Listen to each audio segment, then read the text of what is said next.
All right, so we're going to look at slope fields. Now, slope fields are a way to represent a solution to a differential equation, and you'll see what that means in a moment.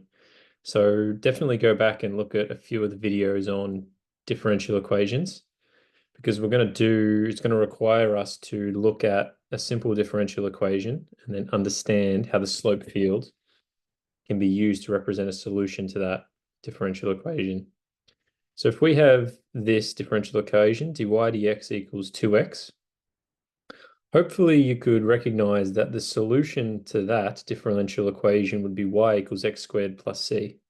Essentially, we're just integrating both sides. And you can clearly see that if we were to differentiate y equals x squared plus c, we would get 2x. So that seems like a reasonable solution. In fact, that's the right solution. Okay, what a slope field is, and maybe I'll just show you, if we turn the slope field on, it's basically a way to represent the solution to a differential equation. So let's break it down in a bit more detail. You can see that there's a bunch of arrows here.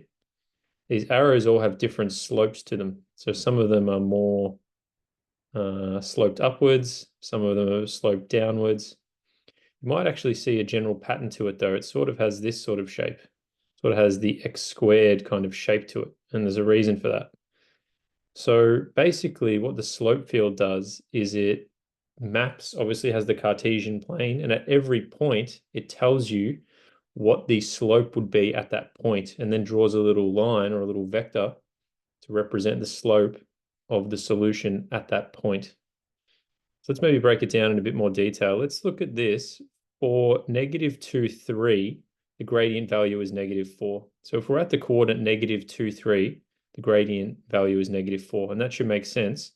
If this is the gradient, dy dx is 2x. If I sub in negative 2, I get negative 4. So that's this point here. So what we're saying is, if our solution goes through that point, so it goes through there, roughly, goes through negative 2, 3. The gradient at that point is negative 4. And then so when we turn the vector field, so I should say the slope field back on, there's a little, and it's a bit hard to see, but there's a little line there with a slope of negative 4. So that represents the gradient of the red line at that point. Okay, so, this red line here, I should have maybe mentioned, is x squared plus c, where I can change c, right? So this is the solution to the differential equation. All right, let's just get rid of that so we can see more clearly. The same would be true at negative 2, 1. The gradient would also be negative 4. So if we were to go through this point, gradient would also be negative 4. In fact, anywhere where x is negative 2, the gradient is negative 4. So that's sort of how we get our slope field. If you look at negative 2, they all have the same slope there. Okay, let's just look at a different point that isn't at negative 2. Let's look at the point 1, 3. So let's move our solution to there. You can see that the gradient now is positive, so it's sloping up. Well, if we sub in 1 into the gradient function, which is 2x, 2 times 1 is 2. So the slope here is 2. The gradient at this point is 2. And so when we chuck the slope field on, we get a little arrow pointing up to the right with a gradient of 2.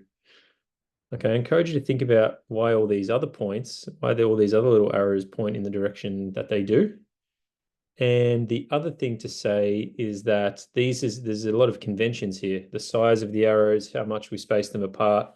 This is just how GeoGebra has decided to represent the solution, represent the slope field.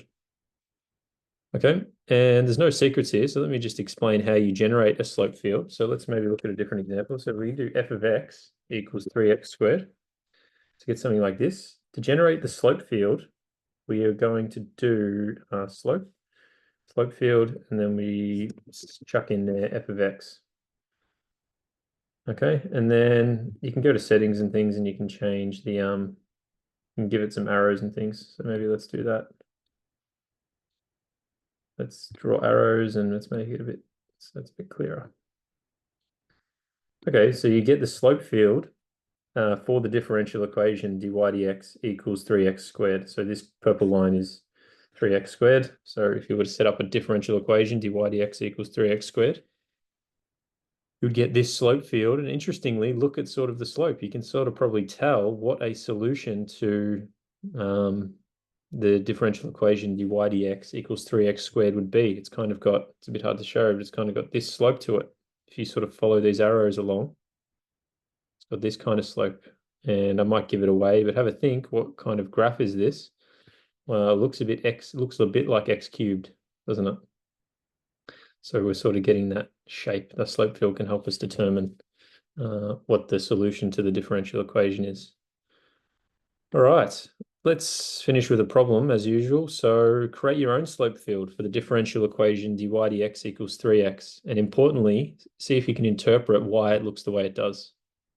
And as always, if you're finding these videos useful, subscribe so I can keep making them. They're a lot of fun to make anyway. But yeah, let's keep this maths train going. All right, good luck.